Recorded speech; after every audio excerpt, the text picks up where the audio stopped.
In this video, I'm going to attempt to beat Honor mode in Baldur's Gate 3 by using ridiculous, cheesy, or just plain stupid strategies. And to keep things interesting, once I use a specific strategy to clear part of the game, I won't be using that strategy again. So will I be able to come up with enough ridiculous strategies to beat the whole game? Let's find out. Generally speaking, I'm not going to be using any armor, but depending on the strategy I'm going for, I might use some gear here and there. But for now, I picked Gale as my main character and stripped him down. I recruited Lae'zel and Shadowheart and confiscated their armor. Besides, we don't need armor to kill Commander Zulk and his Cambions. I waited until the Mind Flayer was on the brink of death before having Gale obliterate himself with explosives to finish it off. Sorry, Gale, did you think I played you for your magical prowess? Tough luck, buddy. I only recruited you for that necrotic aura you emit while dead. I picked up Gale's corpse and I shoved him in a backpack, and now all I have to do to kill Commander Zulk and friends is by just moving this backpack around.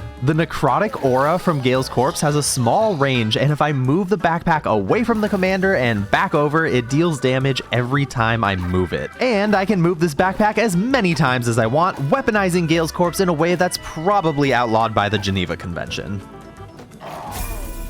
And there you have it, the easiest, cheesiest, most brain-dead way to kill Commander Zulk and friends. I revived Gale, but he wasn't really that happy with the way I was running the party, and he thunderwaved my party before blowing us all up with a Nautiloid tank to end my first Honor mode attempt. Alright, obviously I made Gale do that, but it's only because I wanted to do this playthrough as the Dark Urge. I just needed Gale so I could start this video off with a bang. I created my ridiculous urge and decided to name him Ricky. Let's pop those clothes off, buddy, and get to work. As a Dark Urge origin, Ricky was heartbroken he didn't get to lay waste to the Nautiloid ship himself, but the sad truth is that he's the main character in the wrong game for that. He should have been playing War Thunder, the most comprehensive vehicle combat game ever made, and it's free to play on PC and consoles. There's over 2,500 tanks, planes, helicopters, and ships you can use to blast your enemies out of the sky, take control of war machines from 10 major nations, ranging from 1920s biplanes and armored cars to the fighter jets and battle tanks of today. War Thunder is incredibly immersive with realistic graphics and authentic sound effects that put you in the driver's seat of the most powerful war machines of our time. I personally hate it when I don't know how I was beaten in games, which makes War Thunder's damage X-ray view really satisfying. I can see exactly how my shots are landing to help me improve. Join a community of over 70 million players in epic PvP battles and dive into War Thunder's high-quality content that's perfect for fans of military history. You can play for free on PC, PlayStation, or Xbox. Use my link in the pinned comment or video description to get a massive bonus pack available for new players or returning players that haven't played for 6 months. You'll get multiple premium vehicles and an exclusive vehicle decorator, plus 100,000 silver lions and 7 days premium account access. This bonus is available for a limited time only, so sign up now. Time to get back to some ridiculous Baldur's Gate strategies.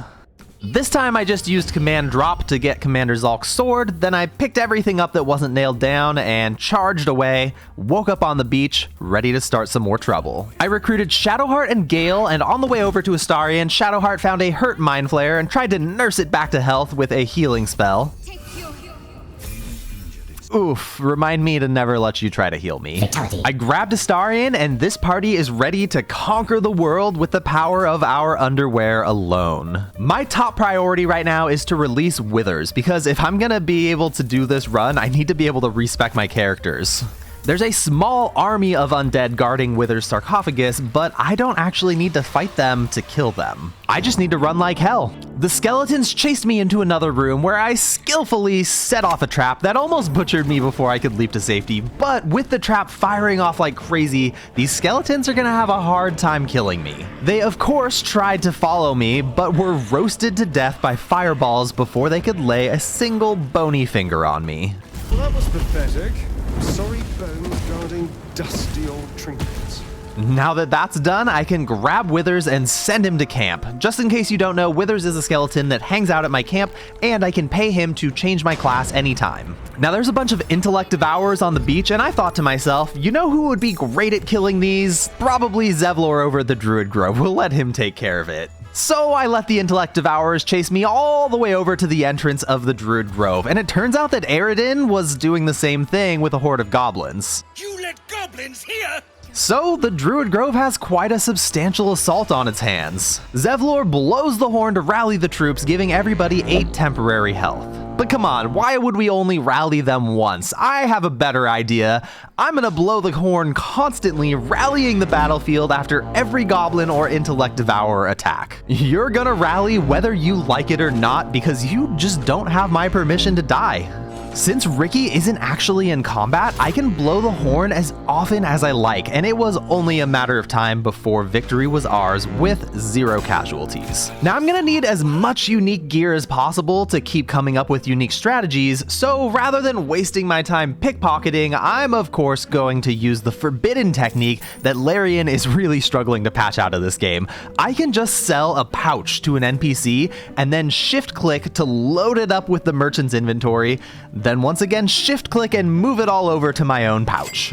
Beautiful. All the powerful items I could ever want gathered in less than a minute. Looks like gold and supplies won't be an issue this playthrough. I robbed Volo of his most precious merchandise before heading in to talk to Kaga. This tiefling girl Arabella is in a dangerous situation and I have a big choice to make. There's a ridiculous strategy I can use later if she's alive, or there's one I can use soon if she's dead. The death of a child.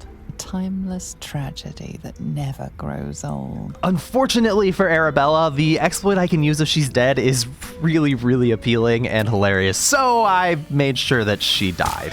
Then I just turned invisible and picked up her corpse for later use. I spoke to Nettie in the Grove and received some wyvern toxin from her, which I will be using in a moment. But first, I found a couple of true souls and convinced them to go fight the owlbear that killed their brother. The beast must be destroyed.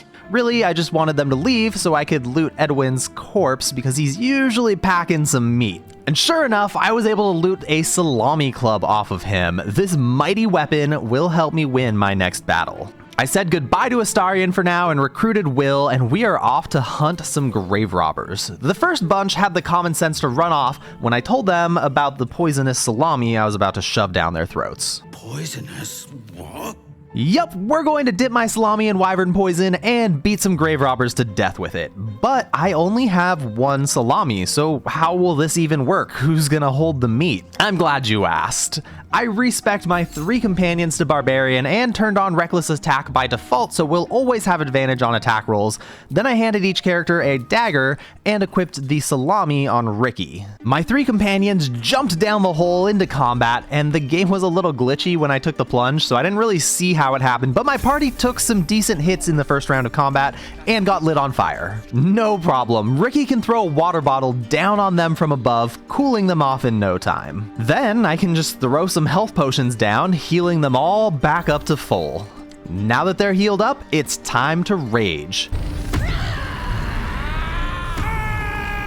These daggers just won't do as weapons for a proper barbarian.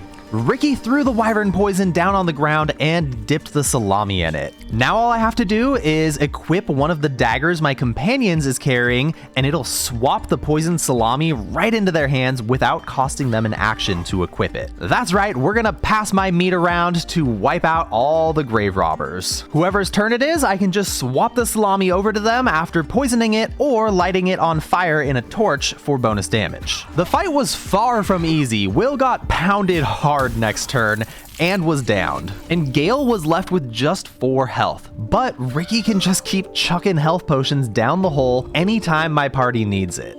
I just kept chucking health potions down until everybody was healed to full. Time to beat these grave robbers to death with our salami club. I feel bread upon my neck, a soft caress as cold as death. The fight was close to its end, and the grave robbers rushed into the room and were standing directly below Ricky. Luckily for me, health potions aren't the only thing I can throw down the hole. I tossed in some void bulbs, then a spiked bulb to inflict bleeding, guaranteeing a kill on Mari. I smacked down the 2 remaining grave robbers by passing my salami around some more, and my party reached level 3 from the battle. I decided to let Lae'zel try to earn freedom on her own. I used Firebolt to free her from the cage she was in. It really didn't go well. well. I revived her and told her to wait at camp, maybe train a little so she'll be strong enough to earn a spot in my party. My next target is a big one, and I'll need Gale on the brink of death to pull this off. I had Gale jump his way down to 5 HP to prepare. Then he climbed up a ladder and destroyed it before moving a couple more steps to get Raphael to spawn. Raphael is an enemy you can normally only kill in Act 3, but by casting Silence and killing Gale, you can stall out the conversation and stop it from progressing. Then I just had Will beat Gale to death so we could use his necrotic aura to our advantage. I picked up Gale's corpse and played a little game of let's herd Raphael up to the top, and then I dropped his corpse on the ground right next to Raphael. Every couple of seconds, Raphael is taking damage, and eventually he will be dropped to 0 health. So now we wait like 30-35 minutes. I'm gonna go make a snack.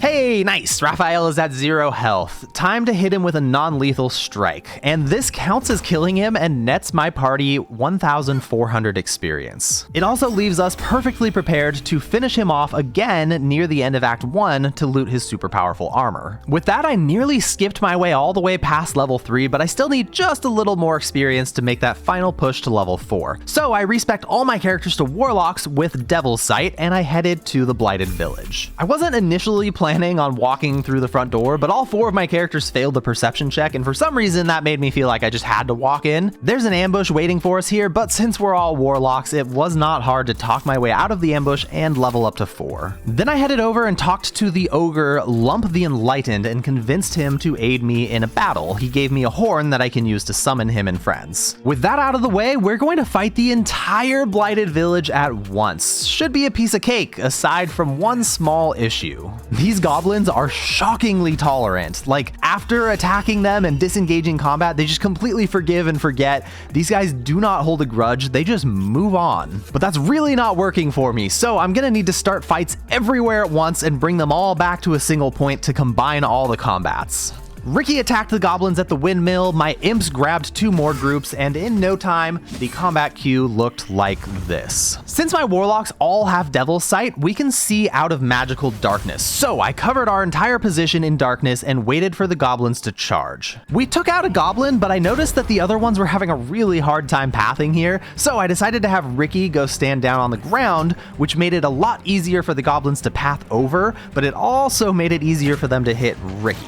I'm of course not wearing any armor, so I got hit by almost every single attack they sent my way. Plus, the goblins managed to destroy the ladder in collateral damage, so Ricky is stuck down here. I tried casting my own darkness spell so that I could hold my ground a little better, but apparently darkness isn't actually that great at preventing attacks. I may have fucked up here. I might be in danger. I spewed acid all over a goblin and took cover behind the wall, hoping it'd buy me another turn. Will blasted a goblin and my imps assaulted another goblin that was having a really hard time figuring out how to get over to us. Slowly but surely, we were taking goblins down, but I really put myself in a bad spot. As the goblins closed in on my position, I came to the realization that I've royally screwed myself and there's only one thing I can do to get out of this. It's already time to call in my ogre army to assist me.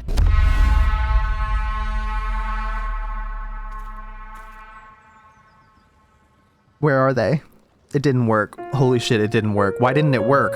Oh, fuck. Am I screwed?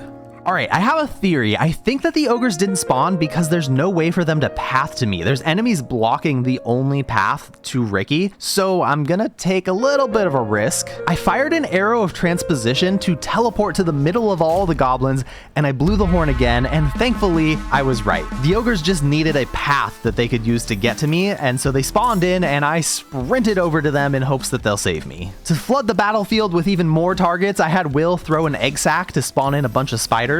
And one of the weirdest things about this combat right now is that not all enemies are hostile towards all my party members. I don't know, these are some really patient goblins.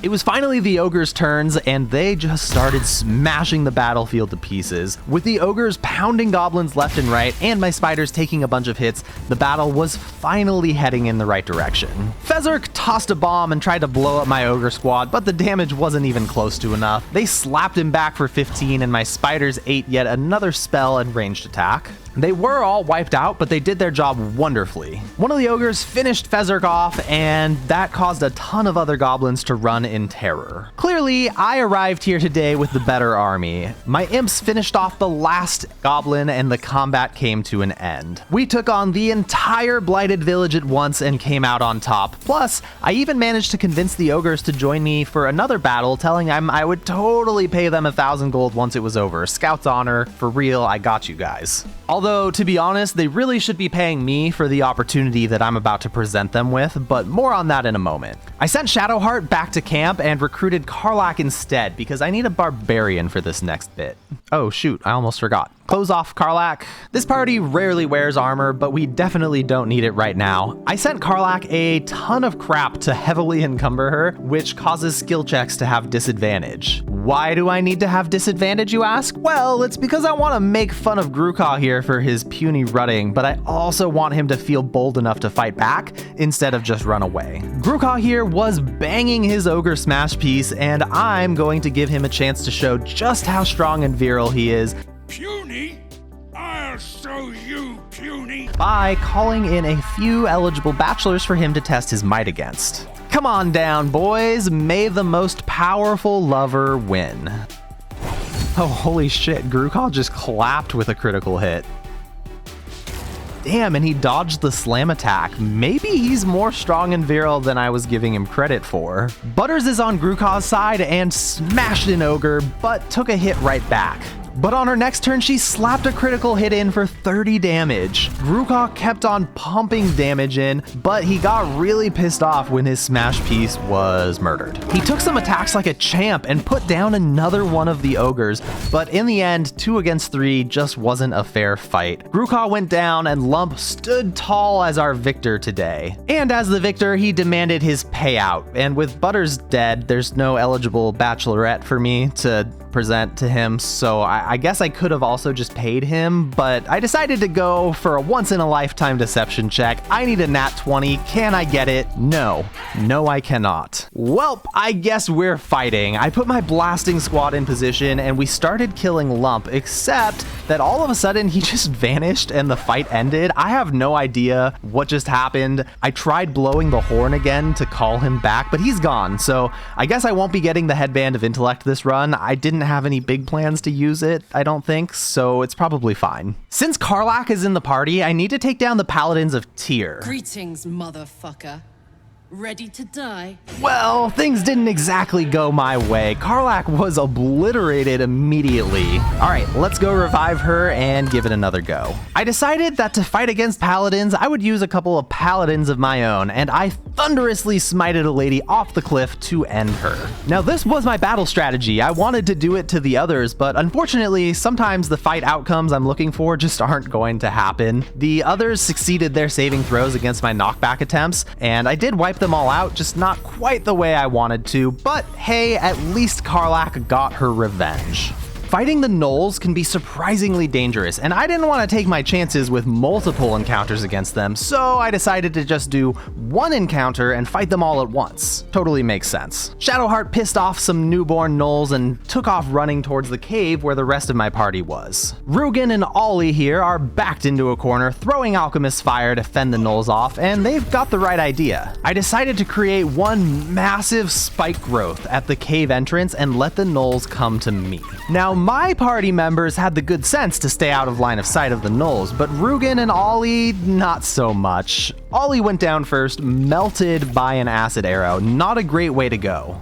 The gnolls tried rushing into the cave, but were ripped apart by the spike growth. But then Big Daddy Flind made his way to the mouth of the cave and took Rugen down with a flurry of arrows. With the two of them dead, somebody's gotta throw these Alchemist's Fire flasks, and Shadowheart was up to the task, igniting Flind to make this fight even more unpleasant for him. A ton of gnolls tried to get to us and were just shredded to pieces. Spike growth is an insanely powerful spell, especially when it covers an area area so massive. I repositioned my spike growth onto Flynn since he was getting real close to escaping it, but he still managed to make it all the way through and land a couple of shots. We just can't have that, so Will thunderwaved him off the high ground for the kill. The rest of the gnolls didn't have enough health to make it to us and died to what must have been some pretty severe lacerations on their bare feet and legs. That is a lot of corpses in the choke point. I grabbed the caravan strongbox and I headed for the Zhentarim hideout. I decided to respec to a bard to talk my way into the hideout, and I beat the deception check by a cool 19. Classic bard. By handing over the caravan strongbox I just acquired, I get access to the special inventory of the Zhentarim's merchant, and one special item that I bought gives me advantage on sleight of hand checks. So naturally I equipped that and used it to steal the caravan box right back. Now there was definitely a chance I'd get caught on this one, and I did have a backup plan ready in place, but I didn't actually need to use it.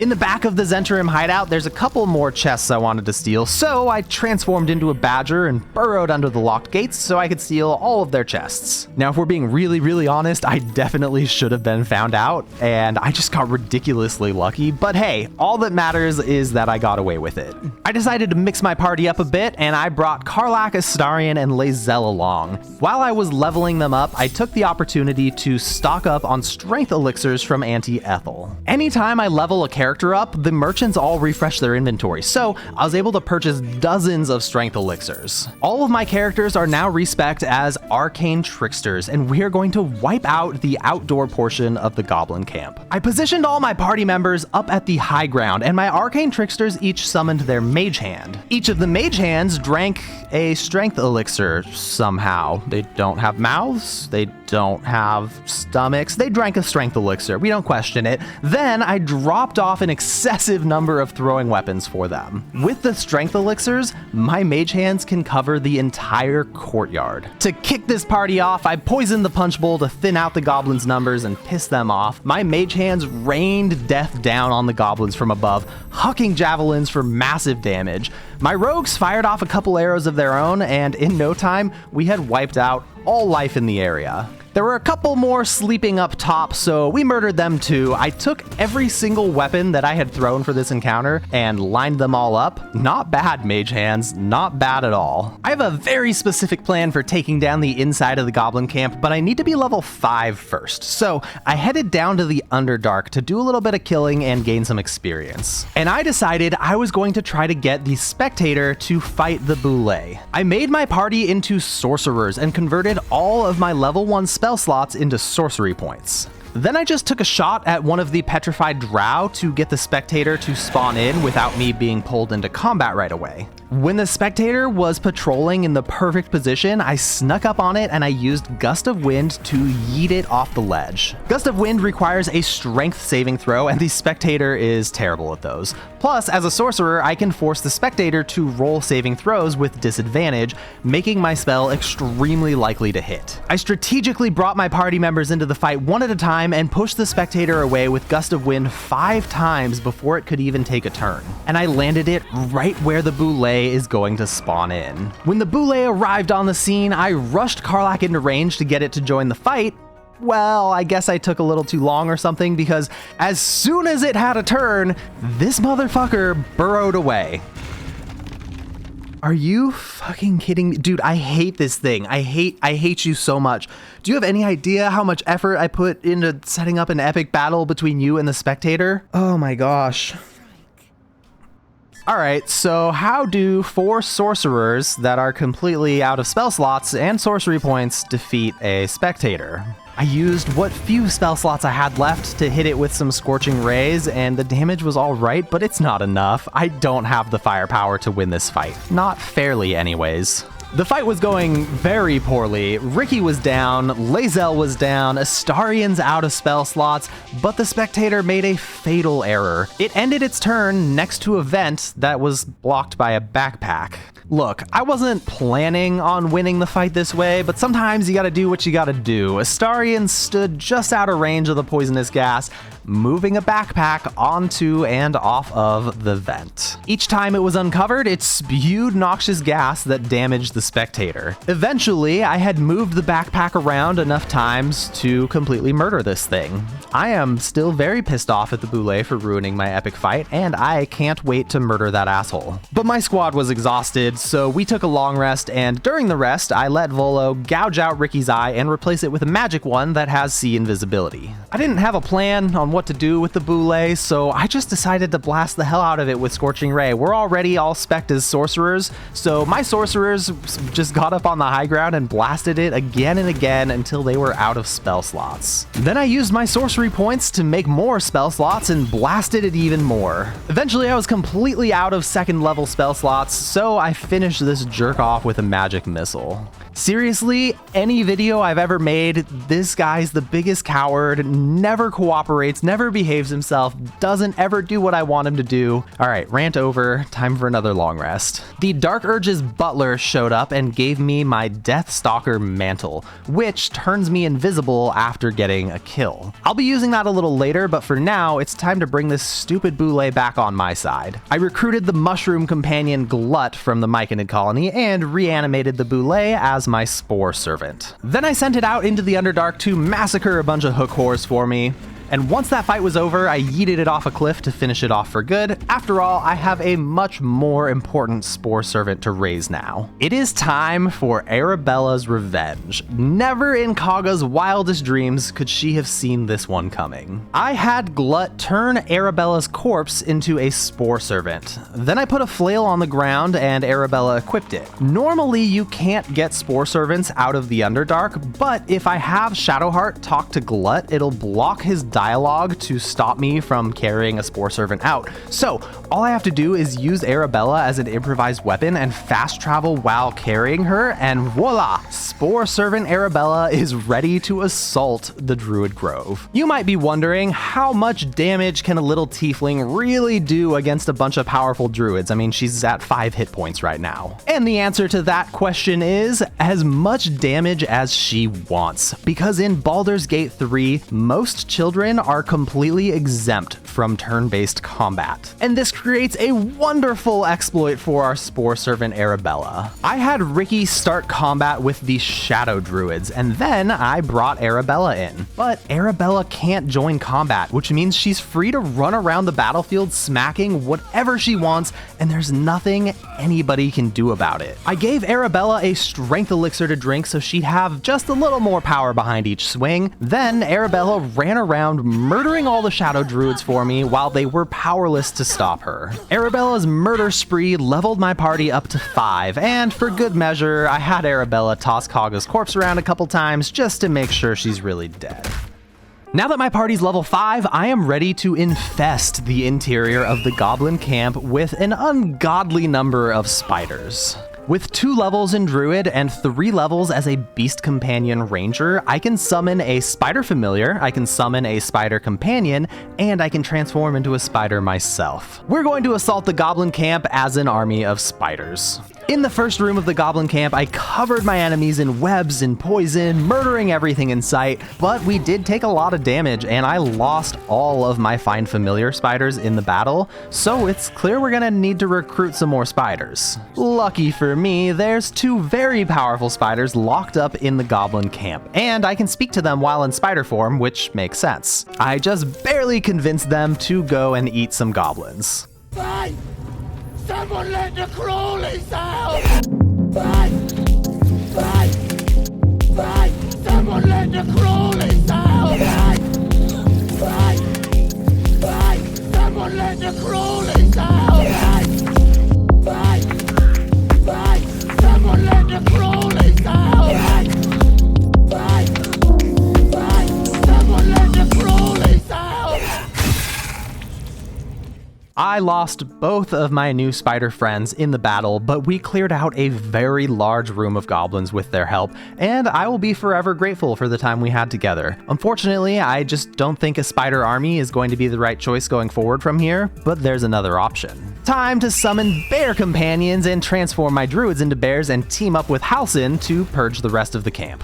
Halsin has a powerful multi-attack ability that can tear enemies to pieces. My bears ran around the goblin camp, mauling every goblin in sight. The biggest challenge we'll face is against Dror Ragzlin, and unfortunately I was pulled into combat with the worst positioning possible. The goblins had line of sight to shoot me, and my whole party is just a bunch of bears. We have no ranged attacks. I strategically retreated to an area with more cover and got to work mauling Dror Ragzlin to death. It was a pretty tough fight for a bunch of bears, but our biggest advantage was the sheer amount of hit points we had to work with.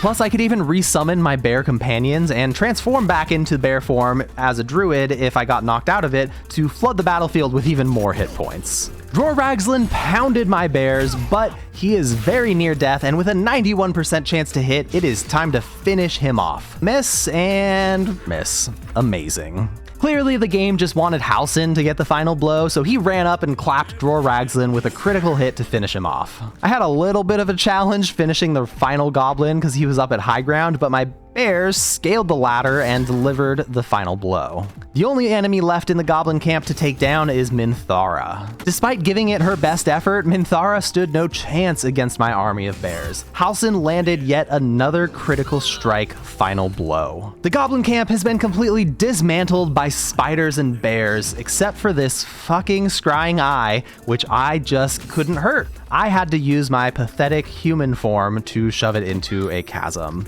Lame. My spider army might be done, but that doesn't mean I'm done with spiders. I've got to go kill the phase spider matriarch now, and what better way to kill a giant spider than with a flaming sword? No, we're not talking about the Everburn blade. We are going to be using the Flame Blade spell, which lets a druid summon a flaming sword for 10 turns that deals 3d6 fire damage. But 10 turns feels a little short, doesn't it? Thankfully, there's an exploit I can use to make these blades last forever. First, I just need to recruit a hireling from Withers and summon a flame blade. Then I can dismiss the hireling while they're still carrying the blade. And when I recruit this hireling again, they will be carrying a permanent version of the flame blade that I can just give to anybody to use. I created enough for my entire party to dual wield flame blades. And the best part of these flame blades is they scale off my strength now, so I can just create a bunch of standard fighters and take to the battlefield with an overwhelming amount of fire damage attacks. There's a couple Ettercaps and phase spiders on the way to the phase spider matriarch, so I tested out my new blades on them, cutting them to pieces in no time. I don't want to give the phase spider matriarch a chance to fight back at all, so I equipped these spider step boots so I can walk on her webs without alerting her or getting enwebbed. Ricky snuck up on her and surprised her, which skips her turn in combat. Then I just passed my boots around to each party member so they could approach and stack up around her. Astarion landed a trip attack on the spider, knocking her down, then a menacing attack to frighten her. With Action Surge, my party members have 5 attacks each, all of them with advantage to take this thing down. These flame blades deal so much damage though, my party completely wiped her out. We didn't even have to use all of our action surges. The other 2 phase spiders tried to avenge their matriarch, but they were cut down swiftly as well. Now, obviously flame blades are pretty cool, but what if our enemies are resistant to fire damage? Well, it's actually no problem. I can just take the Elemental Adept feat to ignore their resistance. Let's try it out on Bernard here, since he's resistant to fire damage, but I'll up the difficulty for this fight. We're going to kill Bernard by using only attacks that are granted by Commander's Strike. I tried to lure Bernard and his animated armors down into a trap by standing 1 floor down on the elevator with a Susser Bloom, but they were not only smart enough to not come down here, but they were cheesy enough to magically fire their crossbows through the floor at us. So I went up the elevator, I brought my Susser Flower with me, and the animated armor are all completely incapacitated by the anti-magic field, so my party can focus solely on Bernard. Commander's Strike allows an ally to make an attack with their reaction. So, Ricky granted an attack to Shadowheart, who granted an attack to Astarion, who granted an attack to Lae'zel, who granted an attack to Ricky. Is this strategy good? No, it is not. It's terrible. It's a massive waste of resources. Plus, I probably couldn't have picked a worse fight to try this in. We almost took Bernard out, but he survived with 2 hit points. On his turn, Bernard activated an aura that completely disables my ability to use reactions. He also slaughtered Ricky, so I can't fight back at all until this aura goes away,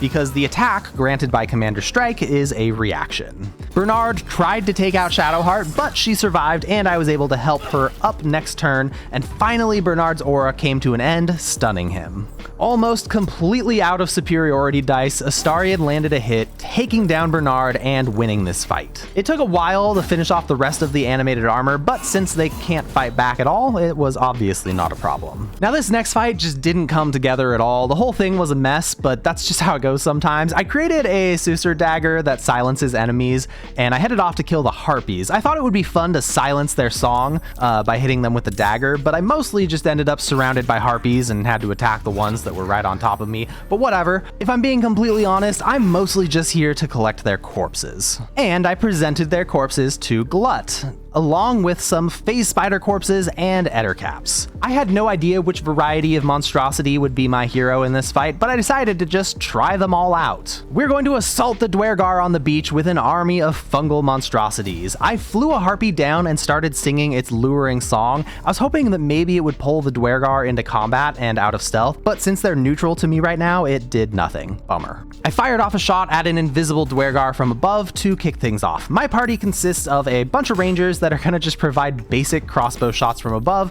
while my fungal monstrosities wreak havoc below. The harpy just stood there singing its song until it was shot and put down. Alright, fine. I guess the harpy is not the hero of this story. Let's try a phase spider. My phase spider misty stepped down into the fight without even breaking sneak mode and then delivered a venomous bite that was a beautiful critical hit. My firing squad rained arrows down to finish off our target before turning our attention to Gek Cole. He barely survived and summoned an army of 7 zombies. My phase spider teleported again and landed yet another critical hit. Could this be the hero of the fight, or are they just getting lucky rolls? Well, my phase spider missed its next attack, which made me completely lose faith in it, so I commanded it to jump to its death, triggering a ton of opportunity attacks that wiped it out. Let's try an ettercap next. At first, I thought I would just have the ettercap just run down to get to the battle, but then I had a wacky idea. The ettercap has a passive condition, Infested. It spreads tiny spiders that deal poison and piercing damage to anything that hits it, but this condition also spreads when the ettercap dies. So I death jumped from the top of the cliffside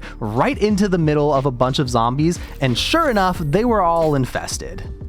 Oh my gosh, it applies the effect. That's so amazing! I can just infest the entire battlefield by bombing ettercaps down from above. Glut raised a hook whore next, which pounced onto the battlefield, knocking an enemy prone, and while my enemies focused on killing the hook whore, they were getting peppered with arrows from the cliffside above and taking damage from the infested status effect. I used my second ettercap corpse to bomb some more infestation down onto the strongest Dwergar left in the battle, and look, I know the infested damage isn't really that much, not to mention these couldn't be worse enemy types to use it against since they're all either immune or resistant to poison damage, but I think the ettercaps were the MVP on this one. Something about dive bombing them down to spread the infestation was really satisfying. My rangers just kept firing down at the Dwergar until we finally finished off the last one, clearing the path to the Grimforge. And I've got a really special fight planned in the Grimforge. You see, if you create a 4-element monk, they have a goofy ability that creates a block of ice. There's almost no good reason to use this ability until now. I picked a fight with the Guardian of the Grimforge. Grim is a giant construct with 450 health, a ton of resistances,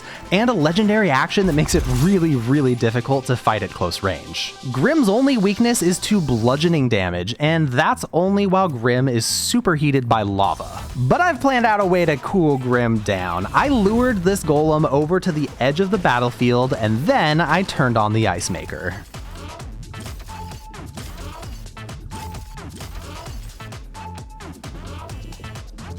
Now that I've set up my payload, it is time to decimate Grim from above. 2 of my ice blocks dropped down prematurely, but the rest were held up by 1 poorly positioned block. So I cast Firebolt on the holdup and then sat back and watched the show.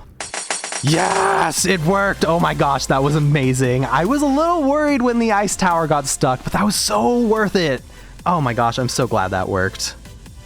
While I've got a party of 4 element monks, I thought I would try another silly strategy. Ricky swapped over to a druid, and I'm going to pick a very strange fight with the lava elemental. I pissed it off and then lured it over towards the forge. My 4 element monk used water whip to pull the lava elemental off the ledge. It has really low dexterity, so this was pretty simple. We just started shooting at the elemental from above, but there's an issue. The lava elemental creates more lava under itself, and it pretty much fully heals anytime it starts its turn in lava. So I used a very counterintuitive tactic. I covered up the lava with plant growth. But this alone isn't enough, because as soon as the lava elemental takes another turn, it'll just add more lava. My 4 element monks jumped down and used water whip to knock the lava elemental prone. Most abilities that knock enemies prone have a duration of how long the enemy can lie prone before it'll automatically stand up, but not water whip. Water whip has an infinite duration prone. Normally this isn't a problem because a creature can just use half its movement speed to stand up.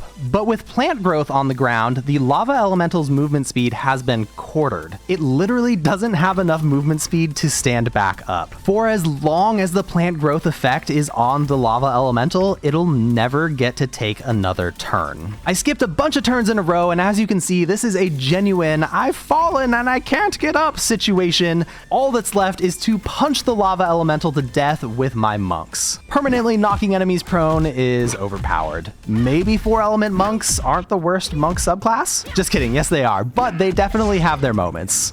It's time to bard out a little bit. I've assembled a party of bards, and we've got a plan that'll make the most of our skills to wipe out the remaining enemies in the Grimforge. First, we used our incredible charisma to gain a bunch of Dwergar allies in the upcoming fight against Nier. Our allies are unfortunately not the strongest, so we'll need to find a way to even the odds. How about we throw a concert with an incredibly dangerous stage? By performing our sweet, sweet tunes on a stage of boxes hanging over lava, I was able to lure Sergeant Thrin and a Mindmaster over. Once their feet were tapping and heads bobbing, I pulled an incredible maneuver to rip the stage out from under them, dropping the both of them into the lava.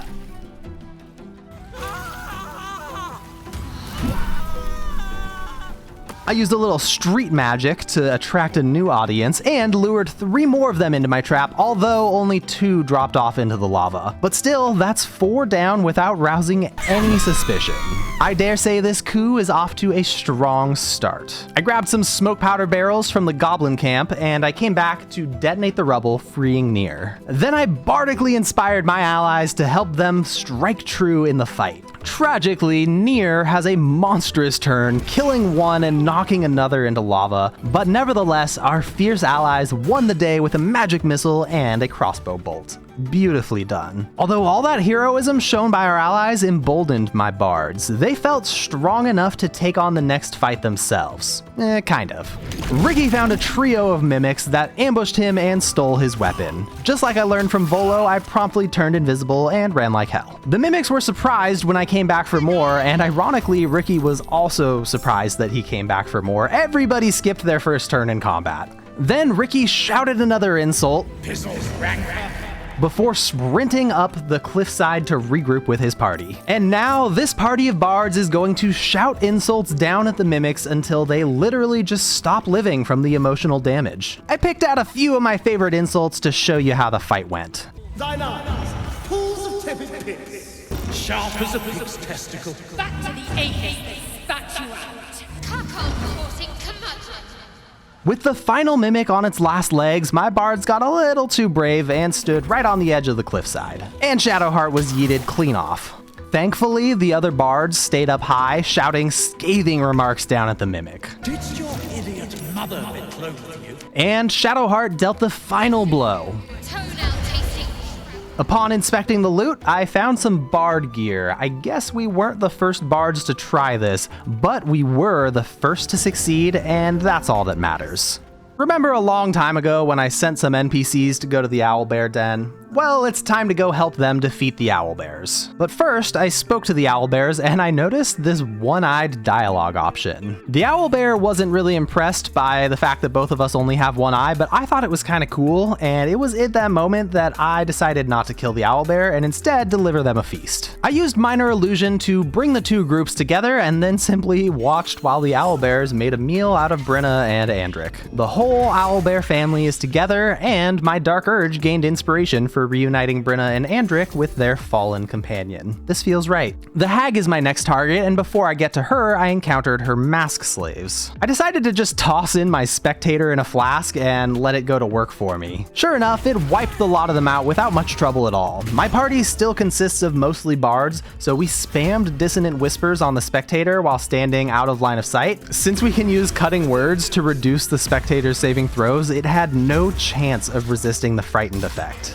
which reduced its movement speed to 0. We just took turns shouting at it and shooting at it until it died. And the hag is up next. I wasn't entirely sure how this hag fight strategy was going to go. My goal was to just see how far I could run her around through the traps that are before her battlefield. And I threw down some acid that was supposed to kill all of her illusions, so it was just her chasing us around. But for some reason, the hag just will not climb this ledge. She literally just stood in the caustic acid, dying a little bit more every turn. I wish I'd been able to mess with her a little more, but she just didn't want to play, and a few of her illusions managed to land some spells, but I wasn't ever in any real danger. Once she decided she'd had enough, she stopped the combat to make a deal with me. I convinced her to give me power and also let me keep Mayrina, and I gained a permanent +1 to charisma for Ricky. Then I brought Mayrina's husband back to life with the wand, and of course I kept it. Infinite zombie summons will definitely come in handy at some point during this playthrough. And with that, my party hit level 6. I rebuilt my whole party as barbarians with Eagleheart and aspect of the Wolverine. This makes it so that anytime we attack a bleeding or poisoned target, we also maim it for 1 turn, which reduces its movement speed to 0. So I headed into the Underdark and talked to Omeluum and bought a bunch of spiked bulbs. These little babies inflict bleeding 100% of the time, and I can refresh Omeluum's stock easily by either long resting or leveling up a character. We are going to take on the Githyanki Patrol, mostly because Astarion wanted to. Can we kill them? Please. Pretty please. We most definitely can kill them. By throwing a spiked bulb, I can instantly maim all of the Githyanki, dropping their movement speed to 0, which is honestly insane. All you need is Aspect of the Wolverine to turn spiked bulbs into a 100% chance to maim enemies. With their movement speed at 0, they'll be unable to stand up if I knock them prone, and that's where my Eagleheart comes in. I can use Diving Strike to jump from high ground, and if I land the attack, it'll knock them prone. So I used Eagleheart Diving Strikes combined with the maim effect to rob the Githyanki of all of their turns. Once I finished beating most of them to death, I decided to let the last one get a turn in. If I'm being completely honest, I fully expected one of my characters to just get obliterated, but surprisingly, my naked Astarion managed to dodge some attacks. Unarmored Barbarian defense for the win. We finished off the final Githyanki and headed towards the mountain pass. Waiting at my camp was a 0 health Raphael. So I stacked a ton of accuracy and slapped Raphael with a non-lethal strike, then quickly looted his Helldusk armor before he could stand up. I actually have no idea if I'll be using it, but I figured if I can get it, then I might as well. Also, the baby owlbear came to my camp to hang out. I guess its parents didn't make it, even though I left them all alive with literally every threat in the area obliterated. Kind of a bummer, but hey, at least Scratch has a playmate now. I decided to wipe out the entire Githyanki Creche with a very sneaky Dark Urge. I threw on my cape that turns me invisible after landing a killing blow. Then I made sure that my initiative was lightning fast. I equipped multiple items that boost my damage if I'm below 50% hit points, then a ring that boosts my damage while concentrating on a spell, and an amulet that boosts my damage after healing. I shoved a bunch of good berries into my inventory, and I am ready to sneak around the Githyanki Creche, one-shotting literally everything in sight before vanishing. Before I declared war on the entire Creche, I hopped into the Zaithisk to turn my Illithid powers into bonus actions instead of regular actions. I rolled a 35 on the first check, a 32 on the second, and a 37 on the third, no problem. That's because I am stacked with buffs right now, and they aren't just increasing my saving throws, but they're increasing my attack rolls as well. It'll be so easy for me to land attacks on these Githyanki, and as long as I get a kill, I'll turn invisible and be completely safe every turn. Plus, I used like all the Illithid parasites I have to buff myself up even more. As a Gloomstalker Ranger, I get a free attack in the first round of combat, and by concentrating on Hunter's Mark, I can dish out massive damage easily. Plus, I can just munch on a good berry before the battle starts and add more poison damage to my axe. Anytime I heal past 50%, I just let Lae'zel knock me back down so I can keep my damage maxed out. I figured it would be fair to let Lae'zel be the one to blast me a little bit since I am exterminating her people. Maybe it's a good outlet for her, I don't know. But this Githyanki Kresh doesn't stand a chance.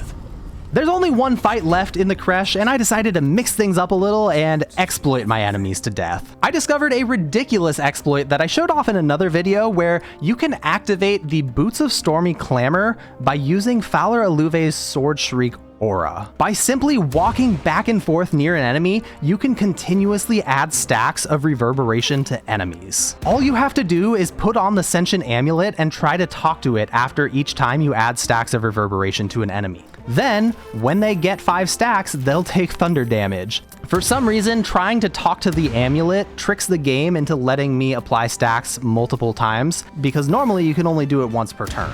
Anyways, all you really need to know is that this build converts movement speed into damage, and by combining it with an exploit using Barbarians' Aspect of the Elk, I have unlimited movement speed. Every time I move in and out of the Aspect of the Elk aura, I gain more and more movement speed. So if my build converts movement speed into damage and I have infinite movement speed, that means I have infinite damage. Time to walk this boss to death.